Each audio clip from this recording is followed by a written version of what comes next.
Ho, ho, ho. It's passed already, right? Welcome, everybody, to our end of the year, New Year episode of Full Court Cleveland, live from the Big Play Studios in Burke Lakefront Airport Studios. Did I say it right? You got it right. Wow, Way to go, it only took Rob. me a year. Sam is here with me. Ryan on the other side of the lens. My name is Rafa. Booby is on his way to spend the holidays, and he's actually in the process of spending the holidays with his beautiful son. So here we are talking about basketball, talking about the end of the year, talking about Christmas, and I mean, let's start with the meat on the bone. Although lately it hasn't been much meat on the Cavs' bone Right. when it comes to basketball because, you know, at the moment that we're taping this for you guys, the Cavs have lost to the Bulls and the Hornets. They get a crack again at them. But again, Sam, just to get it off the chest and put it on the table, because here we are on Full Court Cleveland. We do cover the full court. And the Cavs are on a bad streak right now, whether it is due to injuries, whether it is the result of the lack of healthy players, which is alter rotations and different starting lineups, guys playing out of position. But at the end of the day, I think there's also a good chunk of this reason of that it has to be kind of like owned by the players when it comes to, they all will tell you they got to play better. Yeah. Well, I think at this point right now you're looking at a little bit of a lack of shot making, you know, through the first, what are we at, 28 games now at this point, at this recording. So shot making's been an issue. They've been, second in the league in threes attempted and 28th in three-point field goal percentage. That right there is an issue. I think that there's some locked-in stuff going on where they're not as locked in. I think worse than the shooting for them has been the intangibles to this point, whether that's rebounding, 50-50 ball. 50-50 balls are huge, you know, loose balls, defensive stops right when you need them. You know, going into the game against Chicago, for instance, in Chicago, the Bulls have been notorious for when you miss a shot, they love to turn it into a track meet. And the Cavs kind of allowed that to happen, you know, so because the Cavs weren't shooting well. So there's not been the harmony there that was there before when we looked at, you talk about the winning streaks last year, 15-0, a couple of 12-game winning streaks. They're just not the same fist at this moment. And I think there are injury issues. You know, they can't get any continuity. Darius Garland finally playing back-to-back games. I think that takes you out of your rhythm when you're playing every other game. You're trying to get healthy. There's just, you know, it's a lot of clunkiness at the moment. Well, we want to start the show by wishing everybody happy holidays. We hope that 2026 comes loaded with a lot of health and happiness. Everything else gets taken care of. But on today's episode, we're going to talk about Cavs headlines. We're not going to run away from the reality of the situation when it comes to basketball in the city of Cleveland. We're also going to break down their headlines and do our weekly power rank. I don't know if Jack, the guy in charge of our social media, I'm going to have a chat with Carlos Baerga, because Carlos is the one that had taught him everything about posting and promoting the shows on social media. And we are giving away Rafa seats for all those people that send us ideas of what to do with the ranking, because, frankly, our man in charge of doing these things is like kind of running out of topics. Yeah. So today we're going to be doing a ranking presented by our friends at Garage Beer, and we're going to take a look at some of the stories around the association. But as we always do, we talk about the moment that we're going about, the moment that we're taping. The Cavs lost to the Bulls. Sam, you already went through it a little bit about everything. How do they snap out of this funk that they're in? I think that you put together a few wins. You know, you finish some of these games. That's really it. And I was saying this to my kids because they're all kind of like, you know, gut the roster kind of thing, which is you just need to win, say, 6 out of 7, 5 out of 6. If you win 4 in a row, all of a sudden everybody forgets about your start, right? And I think that that's really where they're at. And it's about sharpening it at this point. You know, you've got to sharpen the things that you're doing well and improve on the things that you're not doing well. And the great news here, I'm going to offer some great news about the Cavs. They have 50-plus games left, so you don't even need to win 6 out of 7 right now. You do it in March if you want. Not that you don't want to do it all the time, but I'm just saying if it doesn't happen until then, it's probably not a huge deal. So they have time to put this together. Why are they not where they should be, or at least where everybody expected right now? I think there are multiple reasons for that, but they're easy fixes. And that is the important part, I think. Is the why it's kind of obvious. Yeah. It's not an excuse. It is a reason why the Cavs have been, loaded with injuries. That's something that has to be looked into. How is it that we cannot get healthy? The Cavs have to have different lineups, different rotation players, different people playing different positions. But at the end of the day, Sam, the good news, and I'll steal one page from your game. The good news is that the Cavs are still able to put points on the board. Yeah, I think it's on the other side. Yeah. Defending our basket is where the problems are kind of like coming up to float. I feel bad that I haven't prepared this as well as I should have, but it seems to me that there's only been a handful of games where the Cavs have not been down by double digits this season. Yeah. Don't quote me on it, but as long as the games that I can remember, we just have that habit. And when you fall into the habit of knowing that Donovan Mitchell, who leads the league in 3 points attempted, he's up to the top in 3 points made, he's having a career year in points score and shots attempted and everything you want to throw, you cannot continue to think that there comes Spider with the cape on to get you out of trouble in the fourth quarter. That's not sustainable. That's not something you can do in the playoffs and have success. I mean, you think about like going way back, Michael and the Jordanaires, that always fell short in the playoffs until they learned to play as a team around them. And these Cavs are capable. We saw that last year when they went 15-0, the 12-game winning streaks, all of that stuff. They were operating as a fist with Donovan Mitchell being the guy like, okay, nothing else suddenly is working, get him the ball. Now it's too much of nothing's been working since the first quarter, get him the ball. And we all know Donovan Mitchell can get it done. So I think part of that is when you talk about their defense, Rolf, they haven't had Jared Allen and Evan Mobley together very much. And talking about two of the best rim protectors in the NBA there. And that's defense. A huge part of our defense. That's huge. That's huge because opposing guards know now a little bit more and feel a little bit more comfortable driving. So I think that hurts them. I also think that, to me, Darius Garland has just gotten back. It seems like he's been healthy or looked healthy for 2 games. I think that's going to change some things in the Cavs' favor as well. Well, speaking of change, when we come back on Full Court Cleveland, we're going to talk about some of the changes that Kenny Atkinson is trying to implement just to see if we can get out of this funk and wake up this crew. Like Sam said, we still got plenty of time to fix our problems. I know we have mentioned about how we wanted to have a little adversity. I don't think we thought it was going to be like this much of adversity. But hey, when we come back, we'll talk about that on Full Court Cleveland. The Big Play Sports Network is brought to you by Smart Choice Windows, energy-efficient products at an affordable price. Visit smartchoicewindows.com today.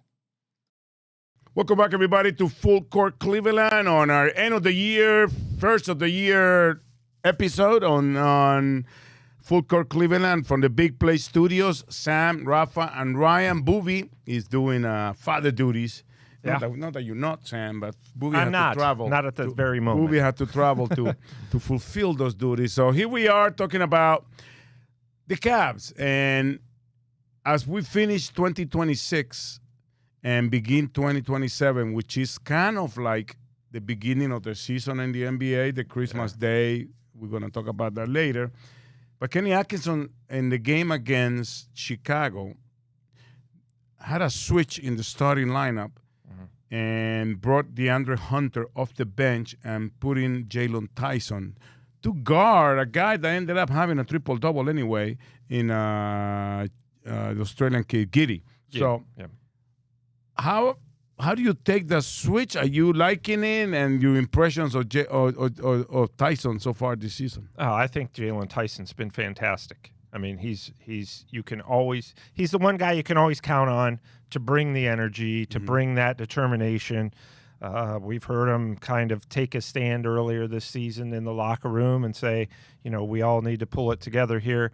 So I think that the fact that you have a second-year player who's really like a rookie when you consider how much time he played last year, but he just looks so comfortable out there right now. So you got to love Jalen Tyson, the way he's been kind of bringing that, little oomph to the lineup. And now he's scoring points too. So you factor in him. DeAndre Hunter off the bench, certainly worth a try. He played that role very, very well last year for both the Hawks and the Cavs. And I thought he was solid in that role in the first attempt this year. So, look, Ralph, this is the time to, if you're going to experiment when things aren't going well, this is the time to do it. Yeah, and I continue to say, and again, it's no excuses, and I know from Kenny Atkinson all the way down to the last person in that staff and players will tell you that they need to play better. Will tell you that there are things that they can do to improve, right? Yeah. We know that. Win the 50-50 ball, we're being out-rebounded, but all those things have a relation to the injuries and to the lack of rotation players or consistent rotation players. But one of the things that had alarmed me from the beginning of this stretch of injuries, Sam, was the bench output. Yeah. And is obviously directly related to what we are talking about. Jess Hunter went back to the bench to see if we could bring some power there. He had 12 points, the only man in double figures in the Cavs bench against the Bulls when they visited Chicago. Chicago had 3 guys in double figures. And all of them were double digits in the plus or minus column. So that's where the game is being decided. Our starters have dominated for the most part. Yeah. Right. When they have played these 25, 26 games, whatever it is, 28 games. But it's just the fact that not only we have men injured, but that takes people from the bench coming in. And there are some guys that also haven't made shots. And you said it before. They all say we gotta shoot it better. We gotta do a better percentage. Sometimes we start off from the 3-point line, making the first 3, 4, and then it just goes dry. It happens in basketball. But I think that the true mark of a team that is a candidate to win at least the East, like the Cavs were at the beginning of the season, is that they have to be able to work around those kinks and also get those magical nights. We haven't really had that from the bench in this season. There have been a great shortage of Cavalanches. Yeah.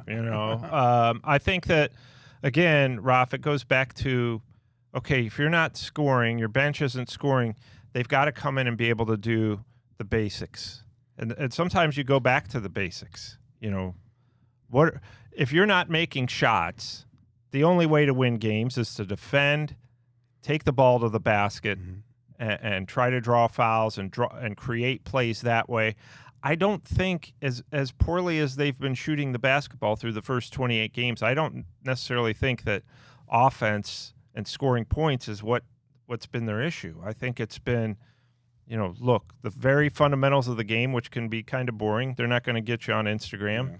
I mean, they're just not. But those are how you win games. You look at teams last year the Oklahoma City Thunder this year still that are having success, the Indiana Pacers, it's because they really got after it defensively, and when shots weren't dropping, they were doing all the little things that help you win basketball games. So I think the Cavs would admittedly do a better job of those things. And again, there's lots of road left here for them to be able to implement this. And I do think the injuries, when Jared Allen's out there by himself, Evan Mobley went out by himself without Jared Allen, I think that really, messes with stuff. When you're missing your starting point guard and he's still finding his way back, that's a big deal. It's like missing your starting quarterback. So I do think that those things play a role, but they're not the only reason. I'll tell you what it is. It's usually like when they're both healthy, not only when they're both at the same time on the court, it's just basically, okay, go ahead, you can drive. There's another 7-footer, and if you're on the outside in the perimeter, there might be 2 7-footers. Right. The problem now is what Kenny Atkinson loves to do, and has shown that last year, was to take the M&M guys out, Mitchell and Mobley out, leave Garland and Allen in, then take Garland and Allen in out and put in Mitchell and Mobley. Now with Allen out, Mobley sits down, and you have a decrease in what you usually have to offer defensively. No pun intended, or no disrespect to whoever is coming in to play the 5. There's so many occasions, like in the game against the Hornets when they beat us in overtime, that the Hornets went small, and Dean Wade ended up playing the 5. So those are the things that, when you're short of personnel, you have a limitation on how you can adjust to what the other team is throwing at you, right? Absolutely. And now, speaking of injuries, have you heard anything about Evan Mobley? He's the last guy to go down and fill up the injury report is just so long every game. Yeah, I mean, the Cavs said at the time a week ago, 2 to 4 weeks, so that could mean any time between probably Christmas Day and a couple weeks after that. So I think a lot of it depends on, not just how the injury heals, but how are we doing? How are we looking? Are we able to survive? Are we able to ride this out? If Evan's feeling fine and the Cavs are winning 7 in a row, well, take another week. If he's feeling fine and they're not playing well, then you know what, we probably need you back sooner rather than later. So obviously with the injury being the priority, making sure that's healed, but you can also give a guy a couple extra games if he's already healed and you're playing well. So I think that's kind of the 2 to 4 week timeline, but again, long way to go. No need to rush. Just want everybody healthy when it means the most. I was doing the math, and the 2 to 4 weeks, if it's on the 4-week side, Evan Mobley could be back January 6th or 7th. Right. That's a timeline. 6 went 7. Right above Sam. 6 or Ryan 7. reacted right away. Do this. You got to do this. I think Ryan just woke up. Ryan reacted right away. Like, how come you don't like the 6-7 bit, man? Come on, get on the mic. It's very cheesy. I like to do it because But I was really doing the math, It's 6 or 7. You didn't do this, though. You said 6 or 7. Yeah. And that's what didn't give it away for you. I'm like, all right. All right. Good stuff, Ralph. Good stuff. Hey, let's get off subject here, because I don't like the questions that they're throwing at me, because it's not, I don't agree with, I'll tell you, they're not going to rush him.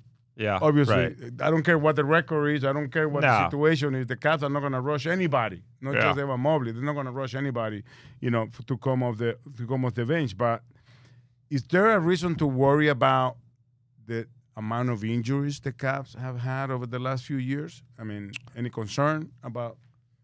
I think there's a great reason to worry about all the injuries the NBA has had. Mm-hmm. Is it style of play? We hear all these theories, this paces. You watch the game today, Ralph, compared to when we were growing up. These guys are just flying all over the court constantly. Now that's different. The 3-point line was there when we were growing up. It just wasn't. It was like a heave in case you were down. Now it's the absolute central part of your offense. And when you talk about guys chasing that, running from the basket to the 3-point line defensively and leaping, it's basketball and it's great, but I think that the style of play is conducive to injuries, just because, especially leg, and I know Sam Merrill's got this weird hand thing. I was going to tell you, I don't want to drag the injury chat, but when we come back, I want to talk about the absence of the latter day sniper. Yeah. His absence has really hurt the Cavs, especially because they bet on him in the offseason, and he showed that he was the good bet, coming into the season. So we'll talk about Sam Merrill and the other injuries we have when we come back on Full Court Cleveland. The Big Play Sports Network is brought to you by Garage Beer. No bitterness, no frills, no IPA, just beer-flavored beer. Find local retailers who sell garage beer near you by visiting drinkgaragebeer.com. Welcome back, everybody, to Full Court Cleveland. Ryan, who's not a fan of, is that a song? I don't know what it is. It's nothing. It's not even a song. You No, know what I it's told just- the, I don't know I where was it came visiting, from. You know, I work, as you know, as a community impact and equity ambassador for the Cavaliers with my social impact and equity team. Shout out to my guys who are out there helping out in the community. And I was meeting a couple of groups, and then they were doing the 6-7 thing. And I said, you know what? You guys should enjoy it, because then you're going to learn about 9 to 5, and that's a whole Yeah, right. 9 to 5. That's a whole different story. But let's Yeah. get back. It's too early to get off topic here. And we left the last segment talking about Sam Merrill, Yeah. who had the best start of his season for his career, was shooting above 40%. And first he had a hip injury that kept him away for a couple of games, and then a hand injury. And for a shooter, a right-hand shooter, you injured your right hand, I mean, that's like your weapon, right? Yeah. So at the end of the day, Sam, is that something that really, I mean, I don't mean to put, like, again, excuses here, but that's a big chunk of the offense. That's 3-4 threes, or at least the defense having to worry about guarding that perimeter with Sam Merrill in the game. Yeah. Well, I just got done talking about the intangibles. We know Sam can shoot, right? Mhm. But both Sam and Max Strus, they're intangibles guys. Sam turned himself into one of those. He was known as, this guy's just a three-point shooter. No. Last season, and now the start of this season, he turned himself into, he became a guy who, well, when he's not hitting threes, he's still contributing. He's still making a difference, playing defense, doing the little things, you know, and like, I give Lonzo Ball credit for this kind of stuff. He's a very good intangibles guy. A couple of games ago, there was, a defensive rebound, and Lonzo Ball came in and just slapped it to one of the Cavs, like Jared Allen or somebody. So Sam Merrill excels in that area as well. And you're missing that. Obviously, they've been missing Max Strus, who's very good in those areas. So, yeah, people always think, oh, well, the stars are out, so that's a big deal. Everybody else, but no, your role players matter just as much, because some of those guys bring the exact things that you need right now. And Sam Merrill's certainly one of those guys, as is Max Strus, of course. When it comes to 2026, Sam, and talking about how the Cavs have more than 50 games left and there's time in this marathon, and you mentioned about the reigning Eastern Conference champions last year at this time were 13. the other way around. The Pacers were 13 13 and 15 after 28 games last and season. had gone to the finals. Gone to the East Finals the year before. And then, but would you say that January is the time for the Cavs to get it together? We have 15 games in the month of January. 8 of them are at home. Yeah. And they're kind of like spread out. And I tell you January because in February, there's 11 games, 8 of them on the road, including the first West Coast trip. Yeah. And the All-Star break that usually can make or break a team, because, it's sometimes. I remember Mike Fratello used to say that those were the 2 games before the All-Star break, and the 2 games after were the ones that you had your lunch, because there were teams that were already mentally in Cancun or the Bahamas, and there were teams that coming back that were out of shape or the gym that often. So would you say January is going to be a key turning point? Not the do it or make it or break it, but I think January should be a month where the Cavs have to concentrate on turning this thing around. That's you, and you just said it. There's a lot of home games, and you're coming into that trade season, right? February 5th trade deadline. That's when I believe the front office tends to say, okay, where are we now? What do we need? Is there a move we need to make? Your team you're always hoping that your team says, nah, we're feeling good about where we're going into the All-Star break. We don't need to do anything. We don't need to do anything splashy. You're always looking for moves around the edges. But I think that, yes, Ralph, the start of 2026, January is absolutely the time when it's okay, we're really, really evaluating. Right now, they're looking at it like we want to play better. But we also know the Indiana Pacers started 13 and 15 last season after 28 games, and everybody had written them off. I wrote them off. I'm like, well, that run to the East Finals last year was clearly a fluke. Well, then, of course, we all saw what happened with the Pacers. Yeah. So there's plenty of time and to correct things. And sometimes you look at last year's Pacers, what they do at the trade deadline? Nothing. So sometimes you just ride it out and say, you know what, we know we're better than this. And when we get 90% of the way healthy for 90% of a stretch, then we'll truly evaluate this team. You said the deadline is February 6th or 7th? 5th. It's gone over my head both times. Sam, if you don't make the hand gesture, he doesn't get it. We'll be right back on Full Court Cleveland.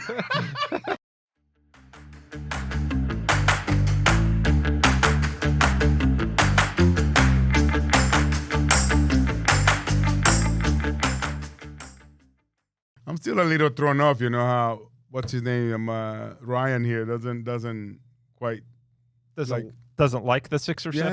Yeah. I look at the arena and all the kids love it. Yeah, I don't know. Ryan's a kid too. He's too young to have kids. That's what it is. Yeah. Well, my kid does it, and I get annoyed. So this week, there's no winners of Rafa seats because we're still using our producer's power ranking that is brought to you by our good friends at Garage Beer. We hope you all enjoy a good Garage Beer in this holiday season. Garage Beer comes in just 2 flavors, classic light lager and lime. No frills, no bitterness, no IPAs. It's just beer-flavored beer. Find your local retailers who sell Garage Beer near you by visiting drinkgaragebeer.com. And before we get to the rankings, Sam, where are you in the scope of drinking beer in terms? I was a beer salesperson. Really? And you're doing so well. And I never got into the evolution of the microbrew and beer with orange and apple and all these flavors. Where are you in that? I like Garage Beer because 2 flavors, that's it. That's all you need. No letters, no nothing. You need. You don't need Where more are than you? 2 Are flavors. you? Do you like 2 the flavors? Like apple, orange, cranberry beer and stuff? Nope. I mean, there's nothing wrong with it. It's obviously it sells well. I'm do not like the flavoring to basically anything. I don't want flavored pop. I'm just a straight shooter. I like that. All right, so let's shoot straight right now. I've been living my life that way 6 or 7 years. Yeah. I'll stop now. I promise to stop now. Sam didn't do the thing, the gesture like this. He just went like this. All right, so we are going to rank since we are looking into the future. The 2026 year, 2025 is over. And there was a ranking somewhere in there when I was reading. I think it was the top 25 players under 25. That means Garland is out because he's going to be 26 next month. And some of the other guys that have fallen off the list, just so you know, like outside of that are not 25 anymore, the guys that fell off the list, let me just give you the names in full. Tyrese Halliburton, Tyrese Maxey, no longer 25. LaMelo Ball, Darius Garland, Brandon Miller, Zion Williamson, Derek Lively, who is injured. He's got to be on the 21, on the 25 still. Jalen Green, Tyler Hero, the sandwich, Tari Eason, and Bilal Coulibaly fell out of the list. Not all of them are on the 25, but some of them have fallen off the list. So where will you, I mean, I think we all start with the French guy, right? Probably Wembanyama, yeah. I would certainly think after that performance the other night, Cooper Flagg's on it after the 42-point outburst. And I'm surprised this guy is on the 25. He's from Minnesota. Who's from Minnesota? The guy who they rank number 2. Is Anthony Edwards under 25? No, he's absolutely on that list. He's probably number 1. Number 2. Yeah. Wemby. Yeah. I mean, Anthony Edwards definitely belongs. I'm just trying to think of like rookies, but there's a lot of guys in the league. Who else we got on there? Once again, they put Cade Cunningham in front of Evan Mobley. They have Cade Cunningham 3, Well, Cade's having a great year so far, but I don't know about Jalen Williams, long-term. 4 Jalen Williams. from the How old's Thunder. he? I thought He's he not was even like playing, no? he's playing now. Wow. The mini baby Joker, I think, is in there. Alperen Sengun. Oh, yeah, he's got to be on that list too. So, He's so kinda you one want of me to those- rank my guys? Is that what we're doing here? Yeah. Okay. You tell me. I only got to come up with 3, Yeah. but I'd go 6. Mm-hmm. So I would go. You can go 7 too if you want. Wow. I'll do 6 or 7. All right. Anyway, so this is a whole We're show. about to get a light shut off, man. right, yeah. Ryan's going to walk out. Will never be seen again. I'm going to go with Victor Wembanyama, Anthony Edwards. I'm going to be a little bit of a homer and go Evan Mobley. Yeah. You I think. Mobley Well, I there. think He's the reigning promise is defensive there. Player of the year. The promise is there. Should be a back-to-back defensive player of the year.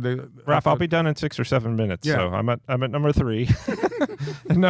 This is not going to get old, Ryan. So number 4, I would go probably Cade Cunningham, Mm-hmm. and that's tough. 5, I would go Sengun, Mm-hmm. and I think Cooper Flag is You have going to be in put him there. in there. You He's have in to. there because Yeah. he's already.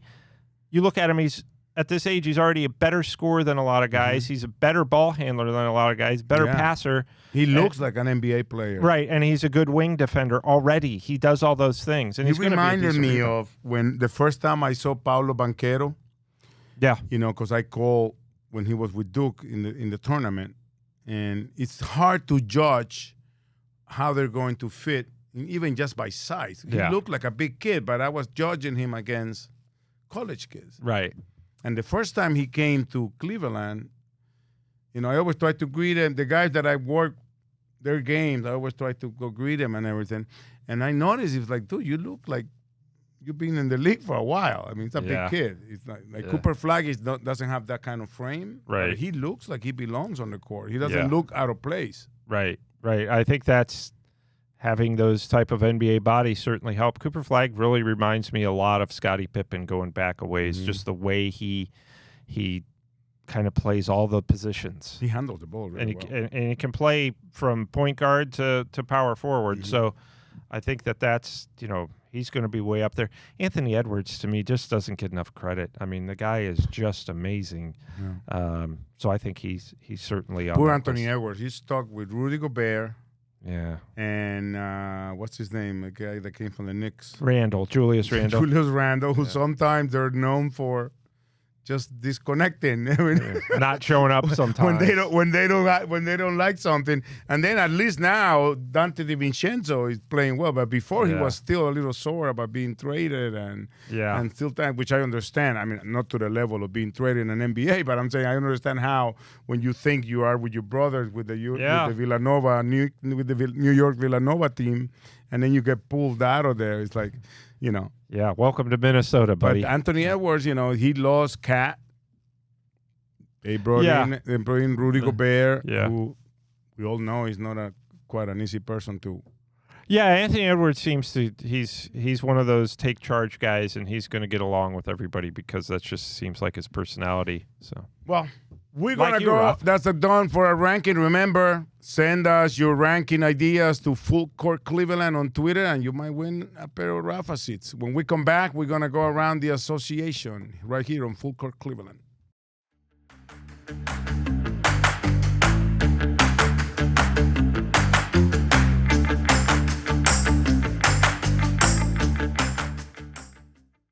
Right back at you, Sam, Ryan, and Rafa here with you, opening and closing the year, whenever you guys are lucky enough to be tuning us in. Thank you so much for tuning in to Full Court Cleveland on the Big Play Network. Remember, free gift that you can give on Christmas, the Big Play app. So you can watch us anytime you want, when you're at the gym, when you're working. It's like it's what my right there kids on will your be getting. phone.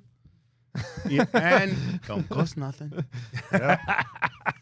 Yeah. Going around the association, Sam has been the bearer of good news all show long. So I'm going to give you good news. And I know Booby is not here with us, but like the tournament, the cup is over. No more flashy courts Yeah. that everybody's growing accustomed to. Yeah. But the New York Knicks have won the third edition of the Emirates Cup. Yeah. In the NBA, the mid-tournament we have in November on Tuesdays and Fridays with those flashy, customized courts. And the tournament ended with them beating the Spurs, who have beaten the Thunder. Mm-hmm. My question to you is, the Knicks are saying they're not going to hang a banner. They haven't hung a championship banner since 1974. They had Eastern Conference titles, but not a championship banner. What's your take on that? The Pacers and the Lakers put up a banner in their respective home. I would not. It was the Bucks. The Bucks, because Doc Rivers last year said Doc Rivers did, but I'm sorry, Milwaukee and yeah.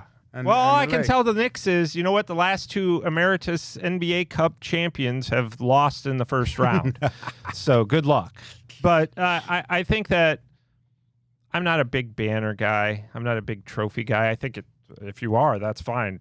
Myself, I don't care. I just want to win the championship. I don't care with the hardware or the cloth or whatever that comes with it. Never cared about that. But I think that's care pretty about much the ring that I got. Well, I would expect you to. I would enjoy it if I've never been a champion. Maybe that's why I don't care. But I would say for the Knicks, yeah. I mean, if you don't want to hang a banner, especially since it's been so long. Like the Lakers, I got it that they hung the banner because they had just won a championship 2020, right? Mm-hmm. The Bucks, I got it, won the championship next year. Won the title, yeah. So the Knicks, it's kind of like we don't. Plus, New York, it's different when you hang a banner in the midseason tournament and the feedback and the blowback in New York because the Knicks are always going to be looked at with a critical eye. That's you're a New Yorker, so that's just the way it goes with the Knicks. And it's like they hang a banner, they're probably going to be made fun of constantly by their own fan base. Whereas my Milwaukee, New York, they love it. My New Yorker critical eye.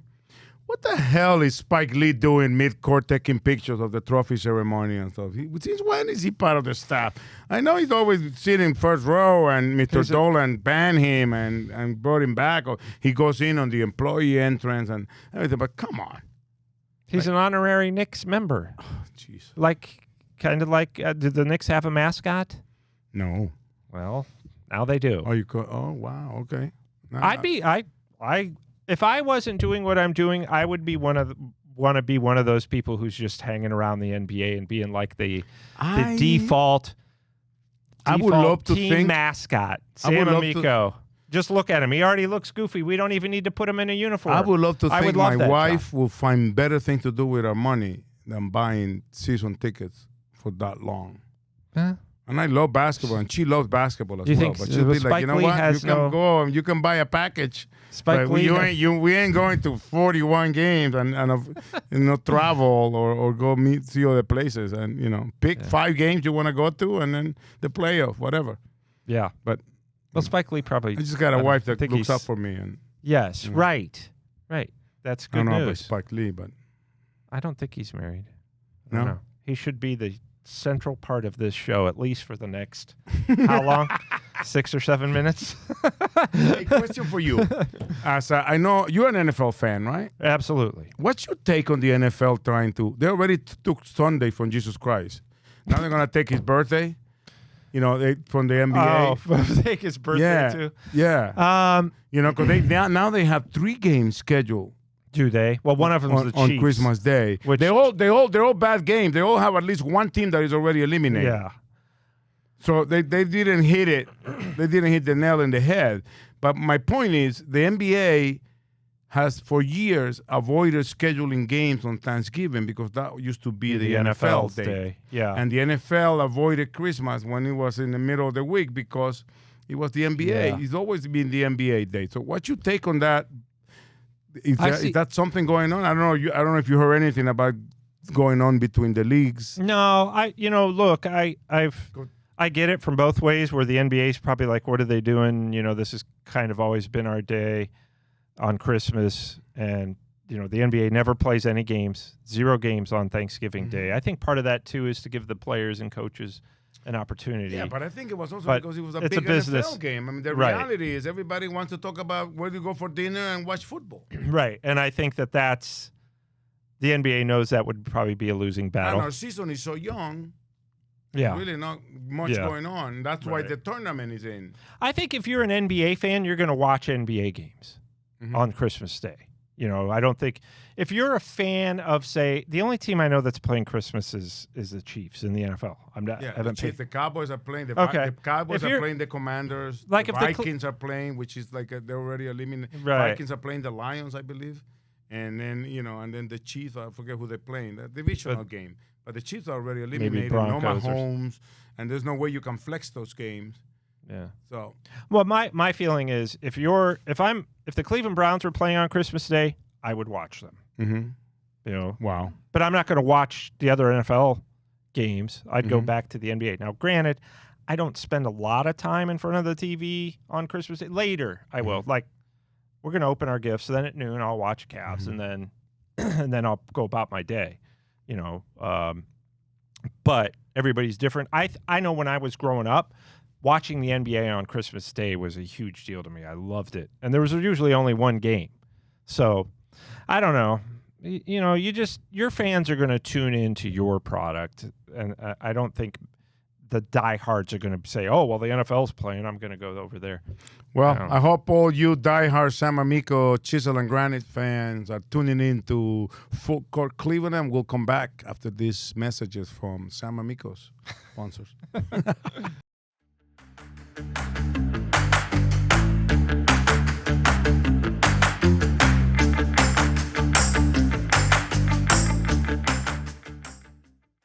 Welcome back, everybody. Recta final, down the stretch we come. And as we tape today, I'd be remiss if I don't say that 3 years ago today, Argentina won the World Cup in Qatar, the third star in the chess. So, The third star, what? in the national teams in soccer put a star for every World Cup, except for Uruguay. Uruguay puts a star for every title they won, so they got like 6 stars. Oh, okay. But Argentina has won three cups. All of them. Brazil won before it was called the Jules Rimet Cup. Yeah. In the 1970s, they won the third time. And back in the day, the rule was that if you won it 3 times, you could keep it. Okay. Brazil kept it, and of course, the cup since had been stolen, probably melted somewhere. But I guess the FIFA changed the rule because Argentina 3 years ago won it for the third time after winning it in 78, 86, and 2022. Okay.